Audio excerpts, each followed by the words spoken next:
مسلمانوں کا جوش و خروش کچھ کم نہ تھا، لیکن رومی جس منظم انداز سے لڑ رہے تھے اس سے یہی ایک خطرہ نظر آنے لگا تھا کہ وہ مسلمانوں کو بھگا کر اور کاٹ کر آگے نکل جائیں گے۔ زرار رضی اللہ عنہ کو خالد رضی اللہ عنہ نے جس حرکت سے منع کیا تھا انہوں نے وہی حرکت کی۔ پہلے تو وہ منظم طور پر رومیوں پر حملے کراتے رہے، لیکن دیکھا کہ رومی پیچھے ہٹنے کے بجائے چڑھے آ رہے ہیں تو زرار رضی اللہ عنہ جوش میں آ گئے اور چند ایک مجاہدین کو ساتھ لے کر رومیوں پر ٹوٹ پڑے۔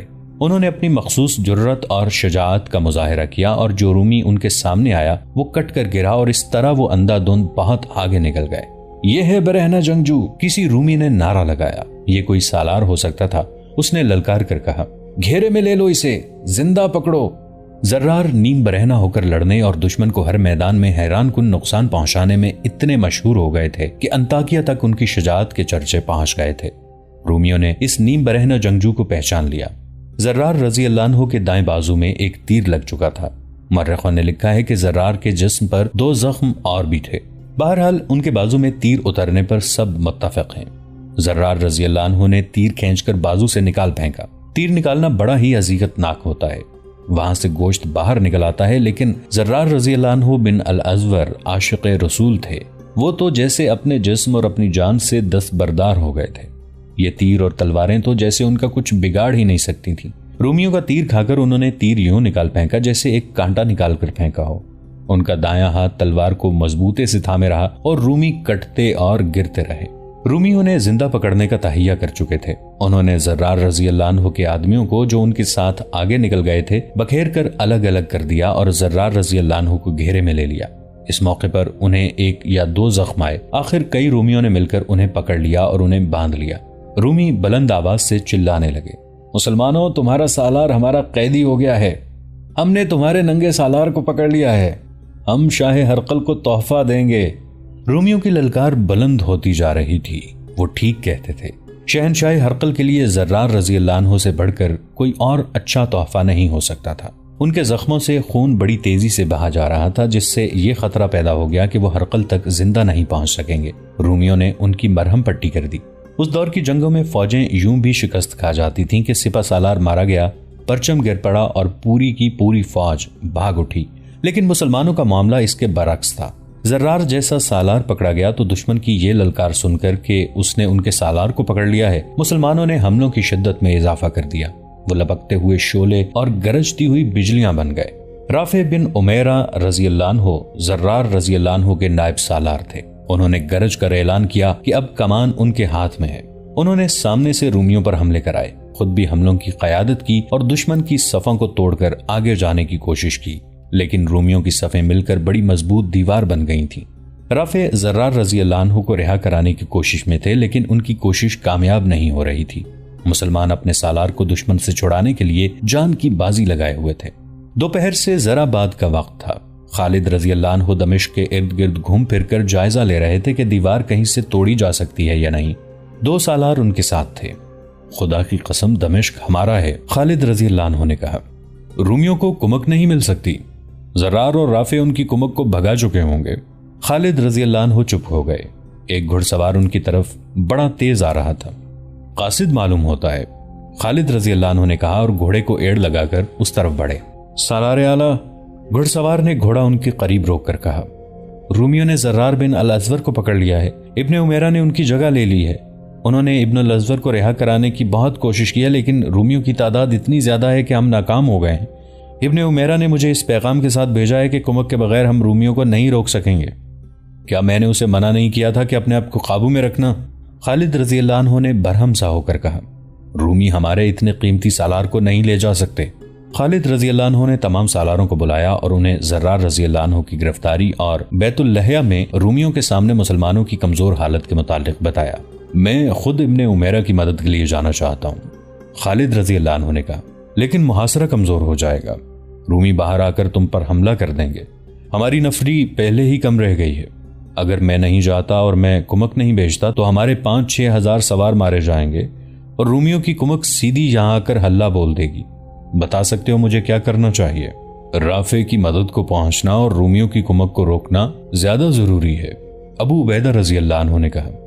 ابن الولید، تو سمجھتا ہے کہ تیرا جانا ضروری ہے تو ابھی چلا جا، ہمیں اور دمشق کے محاصرے کو اللہ پر چھوڑ۔ رومیوں کو باہر آ کر حملہ کرنے دے، وہ زندہ اندر نہیں جا سکیں گے۔ دوسرے سالاروں نے ابو عبیدہ رضی اللہ عنہ کی تائید کر کے خالد رضی اللہ عنہ کو یقین دلایا کہ ان کی نفری کم ہو گئی تو بھی وہ محاصرے کو درہم برہم نہیں ہونے دیں گے۔ اگر مجھے جانا ہی ہے تو میں فوراً نہیں جاؤں گا، خالد رضی اللہ عنہ نے کہا۔ میں ایسے وقت یہاں سواروں کو ساتھ لے کر نکلوں گا جب دشمن ہمیں نہیں دیکھ سکے گا۔ ابو عبیدہ میری جگہ لے لیں، میں آدھی رات کے بعد 4000 سوار لے کر نکل جاؤں گا۔ تم سب پر اللہ کی سلامتی ہو، اللہ تمہارا حامی و ناصر ہو۔ 4000 سواروں کو تیاری کی حالت میں الگ کر دو اور انہیں بتا دو کہ آدھی رات کے بعد روانہ ہونا ہے۔ بیت اللحیہ کم از کم 20 میل دور تھا۔ سورج غروب ہونے تک وہاں رومیوں اور مسلمانوں میں لڑائی ہوتی رہی۔ رافع بن عمیرہ نے شام تاریک ہونے کے بعد بھی مجاہدین کو رومیوں کے عقب میں پہاڑیوں کے درمیان سے گزار کر بھیجا، مگر ہر ٹولی ناکام واپس آئی۔ جو وقت گزرتا جا رہا ہے، زرار بن الاسور موت کے قریب ہوتا جا رہا ہے۔ رافع نے کئی بار کہا، اللہ کرے وہ زندہ ہو، اللہ اسے زندہ رکھے، ہم اسے چھڑا کر ضرور لائیں گے۔ رات گزر گئی، صبح کا اجالا ابھی پوری طرح نہیں نکھرا تھا کہ خالد رضی اللہ عنہ 4000 سواروں کے ساتھ رافع کے پاس پہنچ گئے۔ خالد رضی اللہ عنہ آدھی رات گزر جانے کے بعد دمشق سے روانہ ہوئے تھے۔ انہوں نے 4000 سواروں کو شام کے بعد خاموشی سے محاصرے سے ہٹا کر پیچھے کرنا شروع کر دیا تھا اور سوار پیچھے جا کر اکٹھے ہوتے جا رہے تھے۔ یہ جگہ دمشق سے ذرا دور تھی۔ خالد رضی اللہ عنہ انہیں ساتھ لے کر روانہ ہوئے تو شہر میں محصور رومیوں کو خبر تک نہ ہوئی۔ خالد رضی اللہ عنہ اور ان کے سوار دستے کو دیکھ کر رافع اور ان کے سواروں نے نعرے لگانے شروع کر دیے۔ خالد رضی اللہ عنہ نے بڑی تیزی سے دشمن کا اور رافع کے سواروں کا جائزہ لیا اور دونوں دستوں کو ضرورت کے مطابق ترتیب میں کر کے حملے کا حکم دے دیا۔ حملہ ابھی شروع نہیں ہوا تھا کہ ایک گھڑ سوار مسلمانوں کی صفوں سے نکلا اور گھوڑا سر پٹ دوڑاتا خالد رضی اللہ عنہ سے بھی آگے نکل گیا۔ اس کے ایک ہاتھ میں تلوار اور دوسرے میں برچی تھی۔ خالد رضی اللہ عنہ کو اس پر غصہ آیا اور انہوں نے چلا کر اسے پکارا، لیکن وہ رومیوں کی اگلی صف تک پہنچ چکا تھا۔ جسم کے لحاظ سے وہ موٹا تازہ نہیں تھا۔ اس کے سر پر سبز رنگ کا امامہ تھا اور اس نے اپنا چہرہ ایک کپڑا باندھ کر چھپایا ہوا تھا۔ اس کی صرف آنکھیں نظر آتی تھیں۔ یہ خالد ہیں، رافع بن عمیرہ نے کہا۔ ایسی جرت خالد کے سوا کوئی نہیں کر سکتا۔ رافع ایک پہلو پر تھے جہاں سے خالد رضی اللہ عنہ نظر نہیں آتے تھے۔ خالد رضی اللہ عنہ نے حملہ روک لیا اور وہ رافع کے پاس گئے۔ رافع انہیں دیکھ کر حیران ہوئے۔ ابن الولید، رافع نے خالد رضی اللہ عنہ سے کہا، اگر وہ تو نہیں جو رومیوں پر اکیلا ٹوٹ پڑا ہے تو وہ کون تھا؟ میں یہی تجھ سے پوچھنے آیا ہوں، خالد رضی اللہ عنہ نے کہا۔ میں نے ابن الاسور کو اسی حرکت سے روکا تھا۔ وہ دیکھ ابن الولید، رافع نے کہا، وہ جو کوئی بھی ہے ذرا دیکھ۔ وہ جو کوئی بھی تھا مسلمانوں کو بھی اور رومیوں کو بھی حیران کر رہا تھا۔ جو رومی اس کے سامنے آتا تھا وہ اس کی برچھی یا تلوار کا شکار ہو جاتا تھا۔ یہ سوار کہیں رکتا نہیں تھا۔ ایک ہاتھ میں تلوار اور دوسرے ہاتھ میں برچھی ہونے کے باوجود اس نے گھوڑے کو اپنے قابو میں رکھا ہوا تھا۔ ایک رومی کو گرا کر وہ دور چلا جاتا، کوئی اس کے تعاقب میں جاتا تو یہ سوار یکلخت گھوڑے کو روک کر یا گھما کر اپنے تعاقب میں آنے والے کو ختم کر دیتا۔ خالد رضی اللہ عنہ بھی مورخوں کی تحریر کے مطابق دم بخود ہو گئے تھے۔ ایک بار وہ رومیوں کو گرا کر اس نے گھوڑا دور سے موڑا تو خالد رضی اللہ عنہ کے قریب سے گزرا۔ خالد رضی اللہ عنہ نے چلا کر اسے رکنے کو کہا، لیکن سوار نہ رکا۔ دیکھنے والوں کو اس کی صرف آنکھیں نظر آئیں۔ ان آنکھوں میں کچھ اور ہی چمک تھی، بلکہ ان آنکھوں میں دلکشی سی تھی۔ اس کی تلوار اور اس کی برچھی کی انی خون سے سرخ ہو گئی تھی۔ وہ ایک بار پھر رومیوں کی طرف جا رہا تھا۔ ابن الولید، رافع نے غضبناک آواز میں کہا، تو حملے کا حکم کیوں نہیں دیتا؟ خدا کی قسم یہ جنگ اس اکیلے سوار کی نہیں۔ مجاہدین اس سوار کی حیرت ناک شجاعت کو دیکھ کر جوش سے پھٹ رہے تھے اور وہ بھی حملے کا مطالبہ کر رہے تھے۔ خالد رضی اللہ عنہ نے حملے کا حکم دے دیا۔ اب مجاہدین اسلام نے جو حملہ کیا تو یہ ایسے غضبناک سیلاب کی مانند تھا جو بند توڑ کر آیا ہو۔ اس ایک پر اسرار سوار نے مجاہدین کے لشکر میں قہر بھر دیا تھا۔ مجاہدین نے خالد رضی اللہ عنہ کی بتائی ہوئی ترتیب سے حملہ کیا، لیکن وہ سوار اپنے لشکر سے الگ تھلگ اپنی طرز کی لڑائی لڑتا رہا۔ خالد رضی اللہ عنہ اس تک پہنچنے کی کوشش کر رہے تھے، لیکن وہ تو جیسے پاگل ہو چکا تھا یا وہ خودکشی کے انداز سے لڑ رہا تھا۔ ایک بار پھر وہ خالد رضی اللہ عنہ کے قریب سے گزرا۔ رک جائے جان پر کھیلنے والے، خالد رضی اللہ عنہ نے چلا کر کہا۔ کون ہے تو؟ سوار نے گھوڑا ذرا روکا۔ خالد رضی اللہ عنہ کی طرف دیکھا، کپڑے کے نقاب سے اس کی چمکتی ہوئی آنکھیں نظر آئیں اور اس نے گھوڑے کو ایڑ لگا دی۔ خالد رضی اللہ عنہ نے اپنے 2 محافظوں سے کہا کہ اس سوار کو گھیر کر لے آئیں ورنہ یہ مارا جائے گا۔ دیکھو یہ تھک بھی گیا ہے۔ دونوں محافظوں نے گھوڑے دوڑا دیے اور اسے جا لیا۔ کیا تو نے نہیں سنا؟ سالار اعلیٰ نے تجھے بار بار پکارا ہے، ایک محافظ نے اسے کہا۔ سوار محافظوں کو چپ چاپ دیکھتا رہا۔ سالار اعلیٰ تجھ سے خفا نہیں، دوسرے محافظ نے کہا، آ اور ان سے خراج تحسین وصول کر۔ سوار نے ایک بار پھر گھوڑے کا رخ دشمن کی طرف کر دیا، لیکن اس سے پہلے کہ وہ ایڑ لگاتا ایک محافظ نے اپنا گھوڑا اس کے آگے کر دیا اور دوسرے نے اس کی لگام پکڑ لی۔ عجیب بات تھی کہ سوار نے کوئی بات نہ کی اور نقاب سے اس کی صرف آنکھیں نظر آتی رہیں۔ یہ عام سی آنکھیں نہیں تھیں۔ محافظ اسے اپنے ساتھ لے گئے اور خالد رضی اللہ عنہ کے سامنے جا کھڑا کیا۔ اس نے برچی اور تلوار سے اتنے زیادہ رومیوں کو ہلاک کیا تھا کہ دونوں ہتھیار پورے کے پورے لال ہو گئے تھے اور ان سے خون بہ بہ کر اس سوار کے ہاتھوں تک چلا گیا تھا اور کپڑوں پر بھی چھینٹے پڑے تھے۔ خالد رضی اللہ عنہ نے اس کی آنکھوں میں دیکھا تو انہوں نے نظریں جھکا لیں۔ آنکھوں سے تو نوعمر لڑکا لگتا ہے، خالد رضی اللہ عنہ نے کہا۔ تو نے اپنی شجاعت کا سکہ میرے دل پر بٹھا دیا ہے، تیری قدر میرے سوا اور کوئی نہیں کر سکتا۔ خدا کی قسم میں تیرا چہرہ دیکھوں گا اور تو بتا کہ تو ہے کون۔ تو میرا امیر ہے اور میرا سالار ہے، سوار نے کہا، اور تو میرے لیے غیر مرد ہے۔ میں تیرے سامنے اپنا چہرہ کیسے بے نقاب کر دوں؟ جسے تو میری شجاعت کہتا ہے یہ ایسا اشتعال اور غصہ ہے جو میرے اختیار سے باہر ہے۔ تجھ پر اللہ کی رحمت ہو۔ خالد رضی اللہ عنہ نے اس سوار کی بات سن کر کہا، کس کی بیٹی ہے تو؟ کس کی بہن ہے تو؟ میں الازور کی بیٹی خالہ ہوں، اس نے جواب دیا۔ زرار بن الازور کی بہن، خالد رضی اللہ عنہ نے کہا۔ خدا کی قسم، خالہ بنت الازور نے کہا، میں اپنے بھائی کو رومیوں کی قید سے چھڑا کر دم لوں گی۔ خوش نصیب ہے الازور جس کے گھر میں زرار جیسے بیٹے اور خالہ جیسی بیٹی نے جنم لیا ہے، خالد رضی اللہ عنہ نے کہا۔ یہ لڑائی صرف تیری نہیں بنت الازور، ہمارے ساتھ رہے اور دیکھ کہ ہم تیرے بھائی کو کس طرح رہا کراتی ہیں۔ اس دور میں عورتیں بھی اپنے خامندوں اور بھائیوں کے ساتھ میدان جنگ میں جایا کرتی تھیں۔ خالہ اپنے بھائی زرار کے ساتھ آئی تھیں۔ انہیں پتا تھا کہ ان کے بھائی کو رومیوں نے قید کر لیا ہے، تو انہوں نے اسے ذاتی جنگ سمجھ لیا۔ سپہ سالار خالد رضی اللہ عنہ کی بھی پرواہ نہ کی اور رومیوں پر ٹوٹ پڑی۔ عورتیں اور بچے دمشق کے مضافات میں تھے۔ خالہ وہاں سے خالد رضی اللہ عنہ کے 4000 سواروں کے پیچھے پیچھے چل پڑی تھیں۔ جو ہی رومی اور مسلمان آمنے سامنے آئے، خالہ نے گھوڑے کو ایڑ لگا دی اور رومیوں پر ٹوٹ پڑی۔ خالہ نے ایسی مثال قائم کر دی جس نے مجاہدین اسلام کو نیا حوصلہ اور نیا ولولہ دیا۔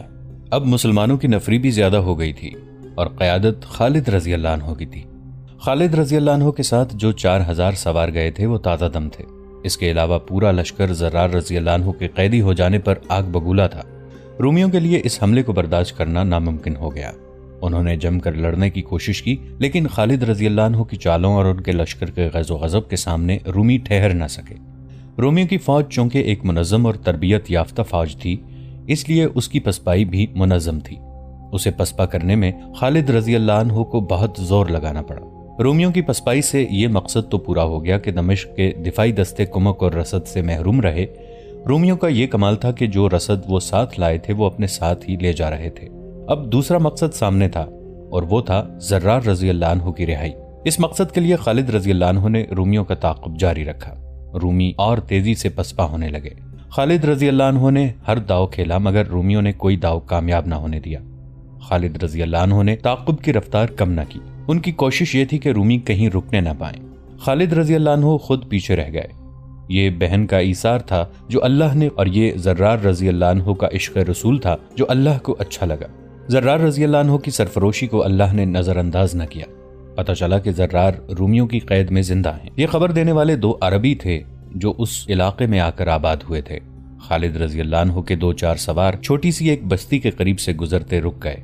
وہ پانی پینا چاہتے تھے۔ بستی کے لوگ اس خیال سے خوفزدہ ہو گئے کہ یہ فاتح فوج کے آدمی ہیں، اس لیے یہ لوٹ مار کریں گے اور جوان لڑکیوں پر ہاتھ ڈالیں گے۔ آبادی میں ہڑبانگ سی مچ گئی۔ 2 آدمی مسلمان سواروں کے پاس آئے۔ ہم بھی عرب کے باشندے ہیں، انہوں نے سواروں سے کہا۔ ہم مسلمان تو نہیں، پھر بھی عرب کی مٹی کا واسطہ دے کر کہتے ہیں کہ ہماری خاطر اس بستی پر ہاتھ نہ اٹھائیں۔ تم نہ بھی کہتے تو ہم اس بستی کی طرف دیکھنا بھی گوارا نہ کرتے۔ ایک مسلمان سوار نے کہا، ان لوگوں سے کہہ دو کہ ہم سے نہ ڈریں، ہم تم سب کے محافظ ہیں، ہم پانی پی کر چلے جائیں گے۔ دونوں عربوں نے بستی کے لوگوں سے کہا کہ وہ ڈریں نہیں اور اپنے گھروں میں رہیں۔ ان عربوں نے سواروں کو اور ان کے گھوڑوں کو پانی پلایا اور اس دوران وہ سواروں کے ساتھ باتیں بھی کرتے رہے۔ باتوں باتوں میں ان عربوں نے سواروں کو بتایا کہ ایک گھوڑے پر رومیوں نے ایک آدمی کو باندھ رکھا تھا۔ اس کا سر ننگا تھا اور اس کی قمیص بھی نہیں تھی اور اس کے ایک بازو پر پٹیاں بندھی ہوئی تھیں۔ اسے انہوں نے یہاں پانی پلانے کے لیے روکا تھا۔ ایک عرب نے بتایا۔ وہ تمہارا ساتھی معلوم ہوتا ہے۔ مسلمان سواروں کو شک نہ رہا، یہ زرار رضی اللہ عنہ تھے۔ سواروں نے ان عربوں سے مزید معلومات لیں۔ زرار رضی اللہ عنہ کے ساتھ تقریباً 100 رومی تھے۔ وہ رومی لشکر کی پسپائی سے بہت پہلے وہاں سے گزرے تھے اور وہ حمص کی طرف جا رہے تھے۔ مسلمان سواروں نے اپنے ایک ساتھی سے کہا کہ وہ پیچھے جا کر سپہ سالار کو زرار رضی اللہ عنہ بن الازور کے متعلق یہ اطلاع دے۔ الحمدللہ، خالد رضی اللہ عنہ نے یہ خبر سن کر کہا، زرار زندہ ہے اور وہ زندہ رہے گا۔ انہوں نے اسے قتل کرنا ہوتا تو کر چکے ہوتے۔ وہ اسے اپنے بادشاہ کے پاس لے جا رہے ہیں۔ ابن عمیرہ کو بلاؤ۔ رافع ابن عمیرہ آئے تو خالد رضی اللہ عنہ انہیں زرار رضی اللہ عنہ کے متعلق جو اطلاع ملی تھی پوری سنا کر کہا کہ وہ 100 سوار چن لیں جو جان پر کھیلنے والے شہ سوار ہوں۔ انہیں ساتھ لے کر حمص کی طرف ایسا راستہ اختیار کریں جو راستہ نہ ہو۔ مطلب یہ تھا کہ راستہ چھوٹا کر کے حمص کی طرف جائیں اور ان 100 رومیوں کو روکیں اور ابن الازور کو رہا کرائیں۔ رافع جب سواروں کا انتخاب کر رہے تھے تو زرار رضی اللہ عنہ کی بہن کو پتہ چل گیا کہ رافع زرار کو آزاد کرانے کے لیے جا رہے ہیں۔ وہ رافع کے پاس دوڑتی گئیں اور کہنے لگیں کہ وہ بھی ان کے ساتھ جائیں گی۔ نہیں بنت الازور، رافع رضی اللہ عنہ نے کہا، خدا کی قسم جو کام ہمارا ہے وہ ہم ایک عورت سے نہیں کرائیں گے۔ تجھے تیرا بھائی چاہیے، وہ تمہیں مل جائے گا، نہیں ملے گا تو ہم بھی واپس نہیں آئیں گے۔ میں اگر سپہ سالار سے اجازت لے لوں، ابن الولید تجھے اجازت نہیں دے گا، رافع نے کہا۔ خالہ مایوس ہو گئیں۔ رافع چنے ہوئے 100 سواروں کے ساتھ بڑی عجلت سے روانہ ہو گئے۔ انہوں نے حمص کی طرف جانے والے راستے کا اندازہ کر لیا تھا۔ وہ اس راستے سے دور دور تیز رفتار گھوڑے دوڑاتے گئے۔ وہ زیادہ دور نہیں گئے ہوں گے کہ ایک طرف سے ایک گھوڑا سرپٹ دوڑتا نظر آ رہا۔ وہ زیادہ دور نہیں گئے ہوں گے کہ ایک طرف سے ایک گھوڑا سرپٹ دوڑتا آ رہا تھا۔ وہ رومی نہیں ہو سکتا تھا، رومی ہوتا تو اکیلا نہ ہوتا۔ وہ خالد رضی اللہ عنہ کا قاصد ہو سکتا تھا، کوئی نیا حکم لایا ہوگا۔ وہ قریب آیا تو اس کا سبز امامہ اور چہرے پر کپڑے کا نقاب نظر آیا۔ ابن عمیرہ، سوار نے للکار کر کہا، اپنے بھائی کو آزاد کرانے کے لیے میں آ گئی ہوں۔ کیا سپہ سالار نے تجھے اجازت دے دی ہے؟ رافع نے پوچھا۔ اپنے بھائی کو قید سے چھڑانے کے لیے مجھے کسی کی اجازت کی ضرورت نہیں، خالہ بنت الازور نے کہا۔ اگر تو مجھے اپنے سواروں میں شامل نہیں ہونے دے گا تو میں اکیلی آگے جاؤں گی۔ خدا کی قسم بنت الازور، رافع نے کہا، میں تجھے اکیلا نہیں چھوڑوں گا، آ ہمارے ساتھ چل۔ یہ جوان سال عورت ساتھ چل پڑی۔